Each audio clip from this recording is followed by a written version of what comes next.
You are listening to the 2 and Out CFL podcast, a proud member of the Canadian Football Podcast Network. I gotta drink 2 liters and I add salt to it, right? So it, of course, makes me worse. You put salt in chocolate milk?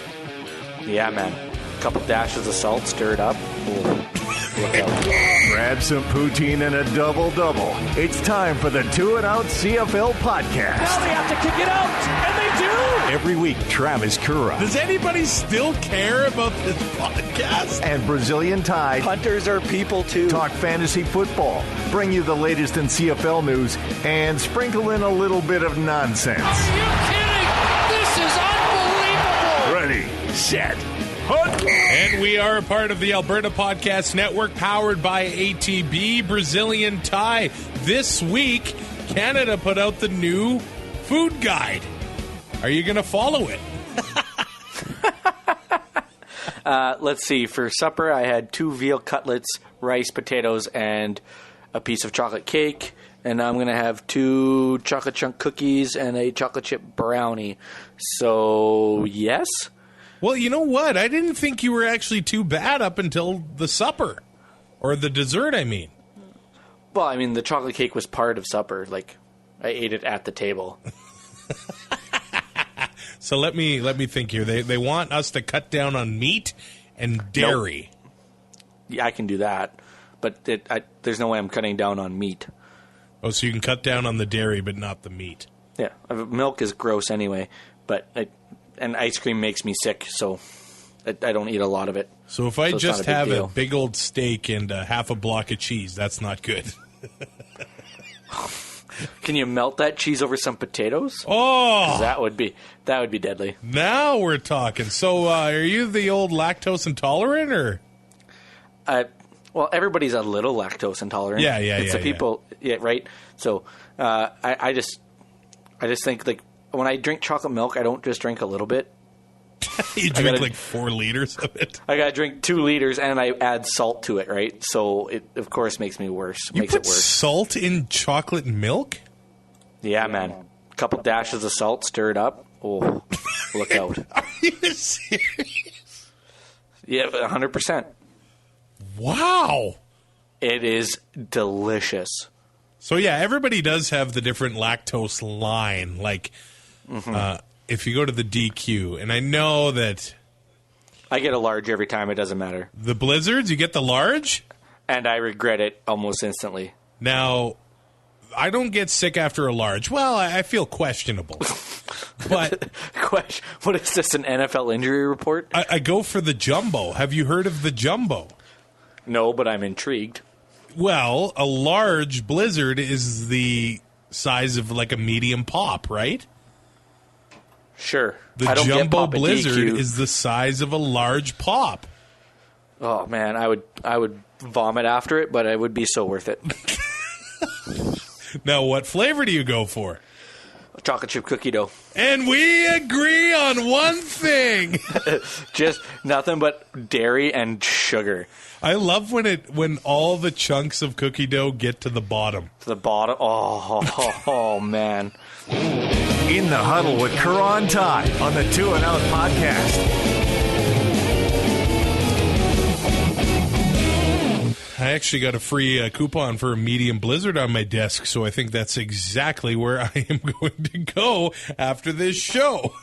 Before we get too far, while we're still talking about food, that delicacy that you gave your coworker, was that actually what you told him it was? No, it was not that delicate. It was not dog meat. Because that would have been even better. It's actually a candy called tamarind, and what Ty is referring to, I work at a radio station in Red Deer, Z98.9, and there's been an ongoing bit where they tell me there are, Tim Hortons donuts or whatever it's the best in the lunchroom. And every time I get in there, there's an empty box, and it's just terrible. So one of our coworkers here, he got back from the Philippines. He went there for about a month-long holiday, and he came back with a ton of candy.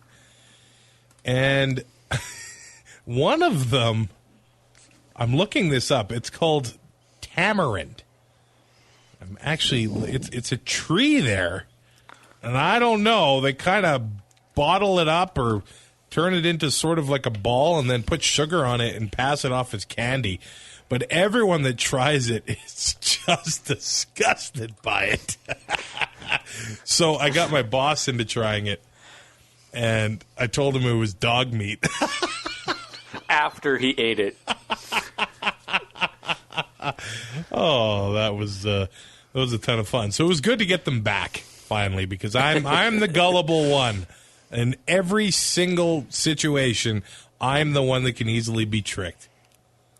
Well, but you willingly ate the apples for like your guys' apple taste test, which I was in shock watching that. I couldn't turn it off. It was like Do a you bad hate car wreck. apples? No, I only like one kind of apple. What kind? Granny Smith. Or crab apples, whichever ones. But Granny Smith are the only way to go. Wow. The Spartan is the one that grossed me out. I don't like red apples. They're too bitter. Somehow we're going like to talk me. about football. This is what happens in January. Yeah. I mean, I am in camp in the middle of nowhere, so, there's nothing but food here at my fingertips for free no matter where I go in camp, so it's kind of hard not to think about it.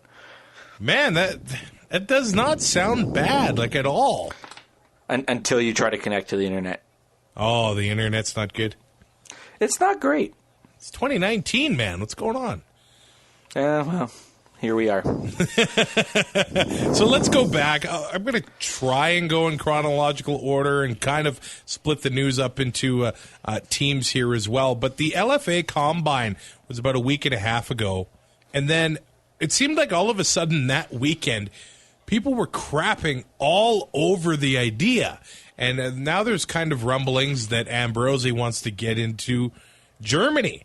Another country that I guess plays some American football. There was the NFL Europe, I guess, experiment, which was awesome. We can call that went on. So you have to assume that some players in Europe became fans of the game and started playing it. But what's your take on this? I see nothing bad out of it.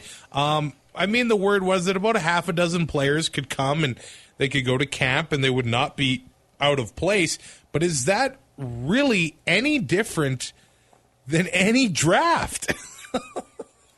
No, and, the ton of negativity, as it was going on, not a huge surprise to me. Just if there is something that I don't want to paint all CFL fans with the same brush, but it seems that anytime there's something to crap on, there is people that just take that opportunity and do it. Well, you're right. They can't please everybody. It's right? Crazy. It's insane. But like you said, there were 6 guys there. They said about half a dozen that could go to camp and not look at a place. Another handful of guys that would have would be a little above their grade, but everybody else just they weren't the talent they were looking for. But what harm are they causing by holding this? Zero. You're getting exposure. You might find a new player or two. If all 6 of these guys end up making camp or breaking camp and making the team, so what?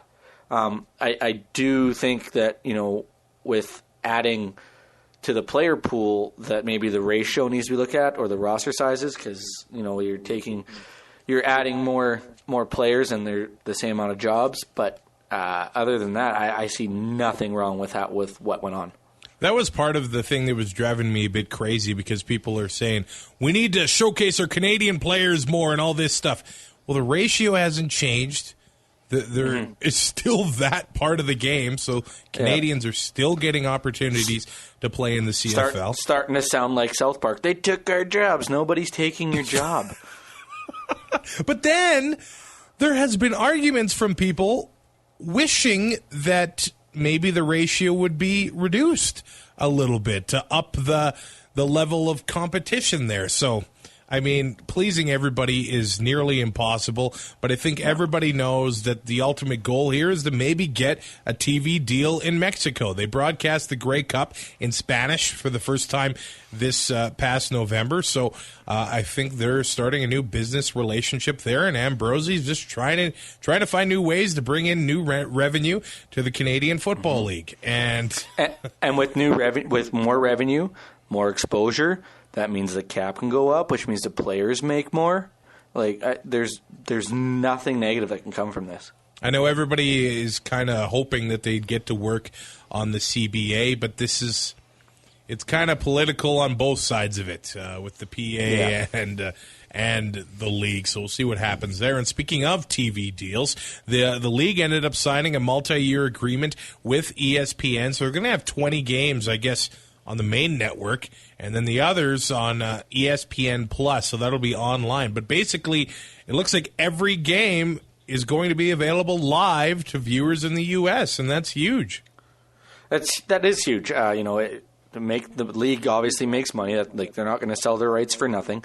And viewership in the U.S. last year was up 19% versus the numbers in 2017. So people are watching. I know everybody, the NFL is king, and it's hard to argue when you get 70,000 people to a game, and no matter what happens in the final seconds on blown calls or whatever, people still watch. Even if it costs you $1,600 and you have to sit in camp and watch yourself get screwed out of money. But, it's more exposure. Again, like Ambrosie has been, if nothing for this league, has done whatever he can to expose this league to more eyeballs and get the name out there and get the product out. And, maybe it's not, we're not talking millions of viewers. Like, they're averaging 163,000. But that's not, it's not like it's a bad thing. I see nothing wrong with this. This is great. The more revenue I just said this before, the more revenue the league can make, and split up between the teams, that's better for the league. What blew my mind about some of those calls in the AFC and NFC championship games was that everybody was talking CFL about... The CFL refs are so bad. They were talking about the CFL being able to challenge pass interference, but during the season, people complain about it. Yeah. So you can't brag about it and then complain about it. No, it's Do you think the NFL will ever put that in? Absolutely, they will. I think there's going to be a couple. I don't know if it'll happen right away, but there is 2 changes that are going to be talked about at their competition meeting. It's going to be changing the overtime and looking at reviewable plays, because the league this was the Patriots' 8th trip to the AFC Championship game. Goodell hates the Patriots. It's well documented. He's going to want to change some stuff. Yeah. Tom Brady, 9 Super Bowl appearances, and the next closest team has 8. That's crazy. Yeah, and that's the Steelers. Not a big deal. That's why I'm cheering for the Rams, because I don't want Brady to have as many Super Bowls. And the head coach for the Saints, who got screwed in the NFC Championship game, is on the competition committee. So, something works in one league, and we saw it didn't really work when it first came in with the illegal contact and all that stuff and guys fishing. So they fixed that, and they don't have to add challenges. If they keep the challenges the same number of challenges, and just expand the plays that can be challenged, I think they'll be handled well, and they've seen how it can work in the CFL, and they can maybe adapt it to the NFL game as well. Let's see. Let's go through some of the player transactions over the last little bit. Are you gonna be able to get through this first one? Or no, do I have to do it? Do I have to take over? Canada's biggest Drew Willie fan. Are you okay? So seeing him cut by the Montreal Alouettes is pure sadness. And one team that does not have a quarterback right now. Don't you dare. Drew Willie makes his triumphant return to Regina. Oh, I was thinking maybe Calgary would sign him because Bo's not coming back. and leads the Riders. Actually, watch Willie go to Calgary and just light it up. Oh. I think this episode's over. Would you get a Stamps jersey if that was the case? Well, I don't have a Drew Willie jersey at all. Well, you're going to have to get one now. I would accept a gift. I don't love you that much. I mean, the new suppliers are going to come in, new era. Maybe the Adidas stuff is going to go on deep discount. And they got an opportunity to get a Drew Willie jersey there. I like your thinking. Veteran receiver Ernest Jackson ends up signing a 1-year extension in Montreal. Last year was not good for Ernest Jackson, and I think he wanted to kind of avoid free agency, to be honest. Oh, yeah, I don't see... It wasn't great, and granted, their quarterback situation was awful. Yeah, until Johnny Manziel kind of got into the groove and figured out what he was doing. But yeah, Ernest Jackson has a name in this league. I think that somebody would have signed him. I don't think he would have got the money or he wouldn't be on your higher echelon, but he's still serviceable. I think him staying in Montreal kind of, a little bit more continuity. We know that team in the last couple of years has not been the flagship franchise by any means for the CFL. And Manziel having a guy that he's familiar with in the system can't hurt either. Nolan McMillan, offensive lineman for the Ottawa Redblacks, has re-upped for 1 year. That's pretty cool. He was actually the first draft pick ever for the Redblacks in 2013, and he is staying put in Ottawa. Well, let's go to Toronto here, where they signed Ryan Bombin to a 3-year deal. He kind of bounced around a little bit last year, but now he's found a home in Toronto, and that's a big step to keeping a consistency there on the offensive line. And that's where games are won, is the trenches, the battle between the offensive and defensive line. This guy's been an all-star, and for somehow Montreal decided to trade him. I never really understood that, other than the fact they didn't want to pay him in February. But yeah, it just it gives them flexibility with the ratio, and its consistency on that offensive line, which with a young quarterback, whether it's McLeod Bethel-Thompson or James Franklin, is going to be a good thing for those guys. Let's go to Winnipeg. Hamilton first. We'll mention that they re-upped Sean Thomas Erlington and Rashad Lawrence, but Winnipeg was especially busy during these past couple weeks. We'll start with Stanley Bryant. They locked him up for another year. Back-to-back offensive lineman of the year, so it's good to have him in Winnipeg. Jackson Jeffcoat stays in Winnipeg for another 2 years. Ian Wild actually gets released. Anthony Gator signs through 2020. He wasn't going to be a free agent this February, but they wanted to make sure they had a contract in place. But the big one, and it was mentioned last week when we did the episode on Chris Jones, is the Bombers being able to re-sign Adam Bighill. And I think the biggest thing here is, well, first of all, the tenure. They get him for 3 years, and that's pretty rare to see in the Canadian Football League. But they were able to offer him something that I think, I don't know if every CFL city can do. They basically were able to offer him a career post-football as well. Yeah, that's not a bad gig.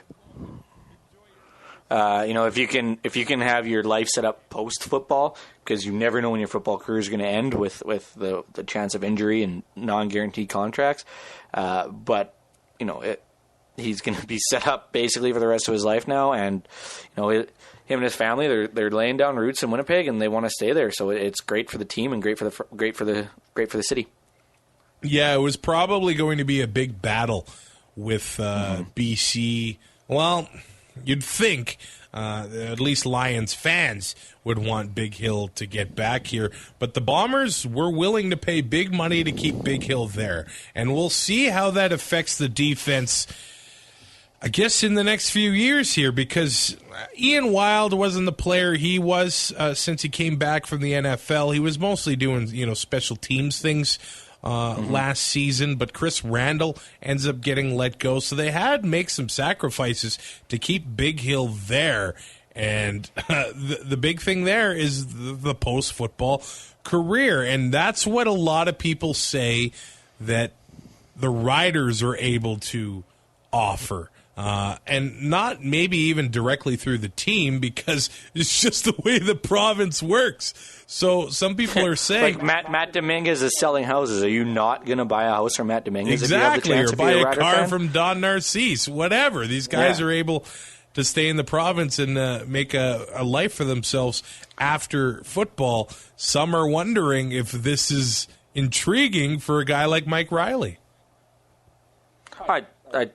I don't see how it wouldn't be. You have that chance to have financial stability and even just personal stability of having a place to work and a place that you can call home. Whether or not it really comes down to whether or not guys want to stay in Canada and in their communities, and it all depends on. I think a big thing of it is how they're treated while they're there, and we've seen a number of players love being up here, and guys end up staying year round during their career, and guys like George Reed that are still in Regina. It's just one of those things that if you can get a guy that likes being here and offer him these opportunities and he wants to stay, it just makes you. I'm not saying that it's a chance, but it might save you money salary wise, because he knows he's got something coming that he doesn't have to make it big now, and maybe looking down the road it helps cap wise, and he can look at it and be like, well, if I can take a little less now, I'll make it back later, and we can build a winner. And on that note, if a guy wants to stay somewhere, I think it's safe to assume that they will sign there, CBA or not. So I think that kind of makes it fishy as to why a guy like Riley hasn't signed yet. I kind of get it with Bo, because he's got the NFL knocking at his door. Trevor Harris might want to play the free agent market a little bit, but Adam Bighill is a big name, and he wanted to stay in Winnipeg, so he signed. So I think this CBA thing and uncertainty may be a little bit overblown sometimes. To a point, I think guys like Mike Riley and Bo are going to be looking for significant pay raises, and they want to see what they can get once the CBA gets signed and the cap gets set. And, they're going to try to make as much money as possible, because, they know, once the CBA gets ratified, that they will have a job. Like, they will find work. And I'm not saying Adam Bighill wouldn't have, but I just think there's going to be one or two guys that it's just because the CBA isn't signed and they're just waiting to see what they're going to get for numbers. But like you said, if a guy wants to stay, then he's probably just going to bite the bullet and take the money that he's offered. The Eskimos end up releasing veteran safety Neil King, and J.C. Sherritt retires as an Edmonton Eskimo, and he was the leader on that defense for the past 5 or 6 years, including the year, was it 2012, when J.C. Sherritt set the all-time CFL tackle single-season record, until a guy by the name of Solomon Elamimian kind of took it from him not long after that. But, yeah, let's see here. Yeah, it was 2012. He had himself 122 tackles, and he has over 500 tackles as an Edmonton Eskimo. It's unfortunate he had to miss, was it 2017, when he ended up tearing his Achilles, but he came back and had 100 tackles last year. Definitely a leader on that team. And we saw when he was out that this defense struggled, in almost every aspect. He's such a leader at that linebacker position, and just a consummate professional. This is now not.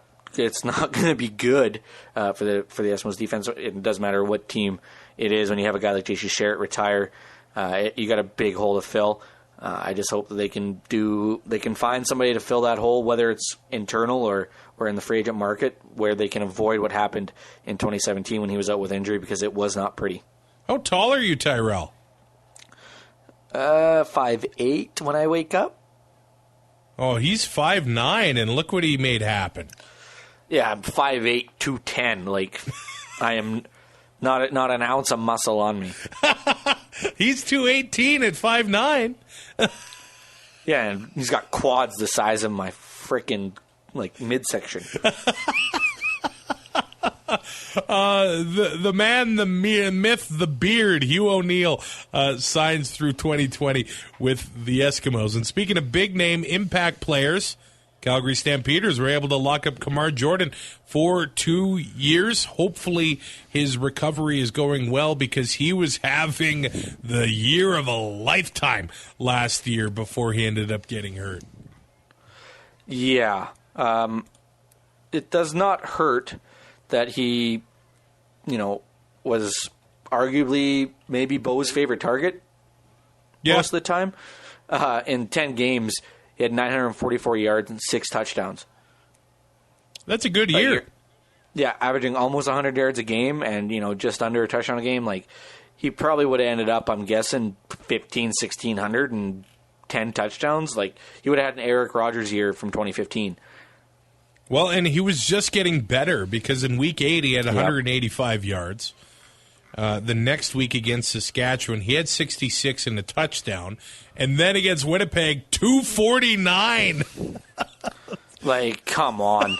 249 yards in a single game. I hope he's ready to go, and I hope he'll be able to play for the Stampeders all 18 games in 2019. So that takes us to where we are now. There are a lot of free agents up for grabs still, and that opens February 12th. We've mentioned, I guess, the big 3 quarterbacks in Bo, Riley, and Harris, but there are some defensive free agents that are going to get paid. Micah Johnson, Willie Jefferson, Delvin Breaux are all free agents. And let's just say Brandon Banks is one, Jagarrett Davis, Darrell Walker. There are a lot of players that are free agents. Now, I'm going to expect that 3/4, if not more of them, are going to re-sign before free agency opens next month, but it could be the craziest free agency period we have seen ever. And you got guys like Kwaku Boateng who are an absolute ratio buster. Brian Burnham, who arguably makes some of the craziest catches in the league. Greg Ellingson. Like, these guys are all, like, these are household names when it comes to CFL. And for them not to be signed, I don't know if it has much to do with the CBA, like everybody's talking about, but at the same time, it could just be working out deals. They have till the 12th before they become free agents. Maybe some of these guys have decided to go to free agency. I don't think guys like Greg Ellingson and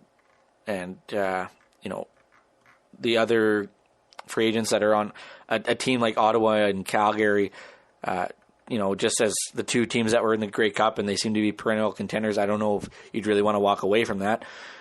So you might see a flurry of signings there, and then, if the number's right, they're going to take it, and if they're happy with where they are, they're going to take it. The CBA be damned, really. If you can guarantee yourself a job once that CBA is finalized, it's just one less thing you have to worry about.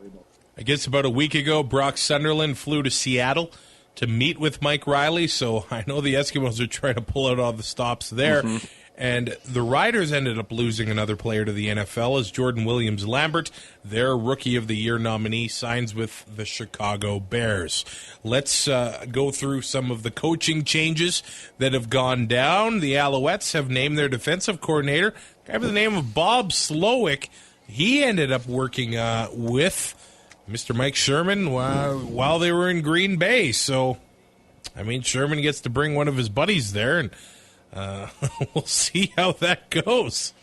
Slowly turning into the Oilers Old Boys Club. Yeah, that's exactly what's happening. I woke up to the greatest news this morning that Chiarelli was fired, and I was like, oh, today is not going to be a bad day. And then they announced Keith Gretzky as the interim GM.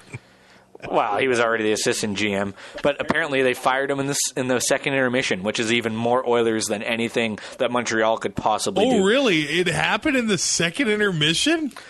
Yeah, they wanted to give him a chance to, leave Rogers Centre in the way he wanted to and not have to deal with any of the fans or anything. And I guess in the third period they were chanting "Fire Chiarelli." Little did they know it was already done. Wow. Okay, let's go to Hamilton. They have named their... So I don't know if I can call the Alouettes a dumpster fire anymore.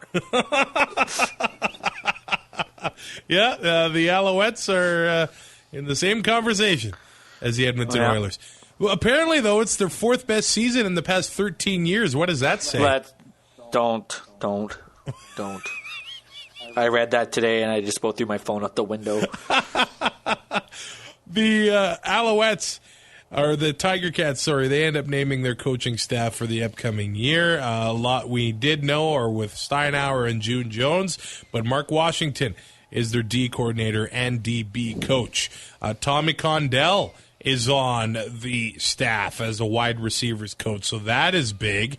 And I think you and I both love him. Jeff Reinbold back in Hamilton as a special teams coordinator. That's when Brandon Banks had his big years as a returner, and he's kind of... I think he does okay on the offensive side now, but Reinbold back in the hammer, and it's good to see him still in the CFL. Well, they had to get somebody to replace Glanville's presence, and Reinbold is the prime candidate to do that. Like, just his presence on the sideline alone.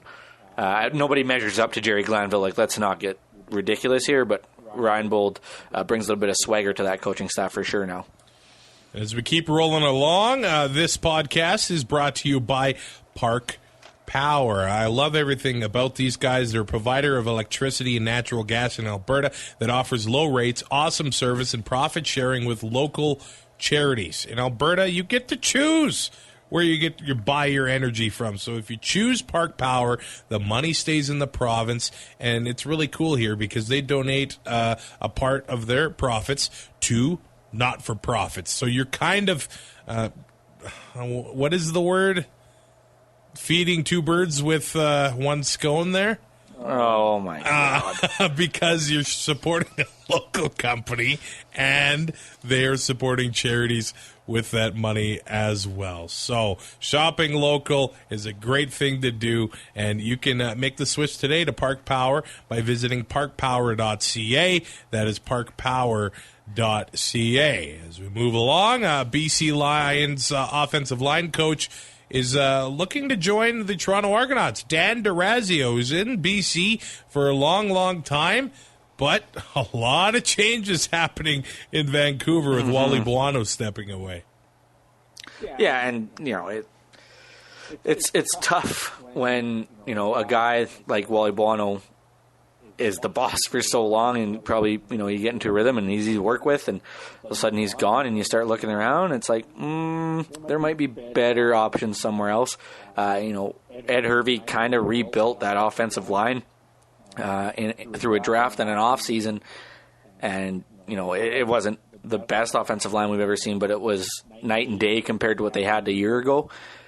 And Dan D'Orazio obviously has something to do with that. So, it's a pretty decent looking resume. If you're going to bring in a new head coach, not saying Devon Claybrooks would have fired him, but, for the most part, head coaches want their own staff, and maybe, D'Orazio just kind of sees that it's not a fit or just sees an opportunity somewhere else. It could be any one of those things, but, that the coach's cap, though, is going to make it very interesting what his options are. And we go back to the Riders. They named Jeremy O'Day as their general manager, but they remain the only team in the Canadian Football League without a coach right now. Apparently, the Riders were denied permission to speak to Paul LaPolice and Jamie Elizondo. Of course, Lapo, the OC in Winnipeg, and Jamie Elizondo in Ottawa. The Bombers say their excuse is that it's too late in the year when... but that's a load of crap, and you and I both know it, because Lapo went to Winnipeg as the head coach in the same situation, but it happened in February. So it's... We also know the rules. Exactly. It's not too late in the year. The Bombers are well within their rights to deny Lapo permission to talk to the Riders, and I get why they did it, but... Why are you going to let your OC walk and go to your biggest rival inside your own division? But how is that treating your employee, though? It's about winning football games, man. But how does Lapo feel? What kind of loyalty does he have after that? Oh, I guarantee you he's pissed. I would be too, but if I'm Kyle Walters, I'm like, man, you're signed here. Like, I don't know what you want me to do. They're not. I don't. It's just there'd be no way that I would be letting Paul LaPolice talk to the Riders. I know that you have to the end of the month and all this stuff, but you still have to get permission. He's under contract. The team doesn't want to give permission. They don't want. That's completely their right. I do disagree with. If it was a lateral move, I agree. As a promotion, though, I think, like you see it in baseball, if you hire a guy away, it has to be a promotion, and then you just have to pay a little bit of compensation, whether that be a player or cash. So I would like to see that kind of filter its way in to where guys who have an opportunity to get a promotion, even if it's in another franchise, should still get that chance. It kind of sucks that way, but as far as I'm concerned, Winnipeg's completely in their right to do what they did, and they're in the business of winning football games. They're not in the business of helping out a rival team build a coaching staff.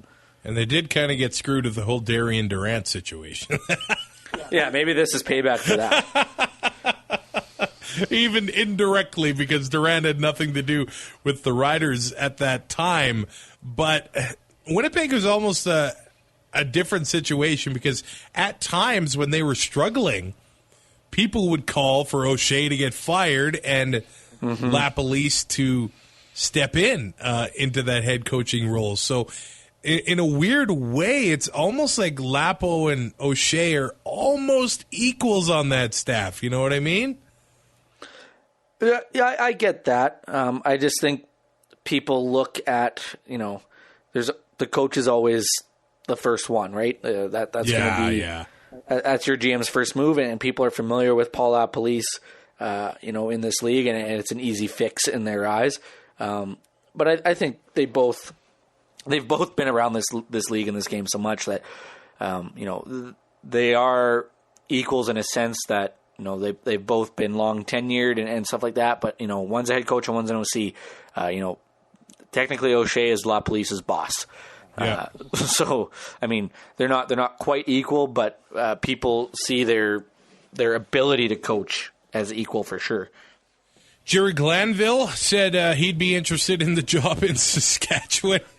But please, just for 1 year, how good would it be? The drama would. When does the drama stop? Like I enjoy it, but do you really think Glanville would put up with any from the players? Oh, man. He said, what was his quote? He said something like, yeah, Chris Jones wears a lot of hats, but I've never seen him wear a cowboy hat. I don't care if they would go 1-17. It'd be worth just having Glanville on the sidelines for a year. Wow. Where it is, the Riders did interview Craig Dickinson for the job, as well as Stephen McAdoo for the job. Ugh. They're kind of in a weird spot right now because of the coach's cap, because it's not only to do with money, it's the number of positions. They have 10 coaches right now. You're allowed to have 11. And if you ask Arash Madani, all those coaches are signed for 2 more years. Yeah, so if they fire one, they got to pay him out, right? Well, yeah, but all the coaches only signed 1-year extensions, so I don't know who was feeding Arash stories, but he was wrong, as per usual, when it comes to him covering the CFL. Am I supposed to leave it on that note? Might as well. I don't see why we wouldn't. Okay, place down your chips. Who you betting on to be the new coach of the Riders? Because Mike Benavidez is also in the mix. People are calling for Mark Trestman. And I think that one is probably a 1 in 100 chance. I don't see that one happening. He doesn't have a quarterback to work. He doesn't have a franchise quarterback to work with. So why? There's no way he takes. Well, I mean, Drew Willie's available, like I said. Okay, we can end it on that. I think That's it's Dickinson embarrassing. or Benavidez. I think those are the two easy choices that I don't know, like, especially this late now, everybody's kind of getting their staffs together, and you're only going to be able to fill this role internally or find guys that don't have jobs yet. So obviously teams, if Ottawa and Winnipeg haven't let you talk to their OCs, the other teams are going to be like, well, no, they didn't. We're not going to either. So they're going to have to figure this out. I think Craig Dickinson would be the clubhouse leader, we'll call it, just because it's an internal, and they know who he is. They know what he's about. Not saying they don't know about Mike Benavidez, but it's easier to promote from within when you have the chance. Yeah, if you look at the Rough Riders staff that they did announce earlier before Mr. Jones ended up going to the NFL. There are guys that have been on his staff. Maybe a guy like Jason Shivers, who has been coaching the Rider defensive backs for 4 years, knows the Jones system, moves up to coach the defense, while Dickinson goes to I don't know, can you do special teams and head coaching? You probably can. But it's going to be interesting to see what they do heading into 2019. Didn't O'Shea do that? Like right now? No, not right now. Oh, yeah. They got, I just typed it in. They got Paul Boudreau is their special teams coordinator right now. I don't know if he's done it before. He probably could have. And I know he does have input in it right now. He's a special teams genius. 2010 to 2013, he was with the Argos special teams, and he's only been the head coach in Winnipeg. But he would be my first bet as to who could do it. Yeah, that's totally true. Well, the Riders, we'll see if they make a decision before free agency. I hope it happens before free agency. We'll talk to you in a couple of weeks. It would sure help. Yeah, it's Travis Currah and Brazilian Ty. And we're part of the Alberta Podcast Network, powered by ATB. Make sure you check out Press Start to Join. Josh and Alan talk video games, movies, TV, comics, Star Wars, and everything in between. If they added wrestling in there... basically everything that's awesome. Yes, if they added wrestling in there, and maybe they do. Maybe wrestling is and such. Oh... But they talk... What about wrestling video games? Oh, yeah, that's true. Okay, what was your favorite wrestling video game of all time? Oh, probably No Mercy. Yeah, it's tough on the N64. It's tough for it not to be No Mercy. Yeah, Nitro was good, but WWF, I just can't get away from the brand. Yeah, I'm too loyal. I remember fighting backstage and all that stuff. It was good. So press start to join with Josh and Alan. Check that out. And actually just go to albertapodcastnetwork.com. They got a brand new site. Everything's organized all pretty and stuff. So check that out, the new website for the Alberta Podcast Network. Give us a rating, a review, a subscription on iTunes or wherever you listen to Two and Out. And we'll talk to you in a couple weeks. Thanks for listening. Find more great shows like this at CF Pod Network on Twitter.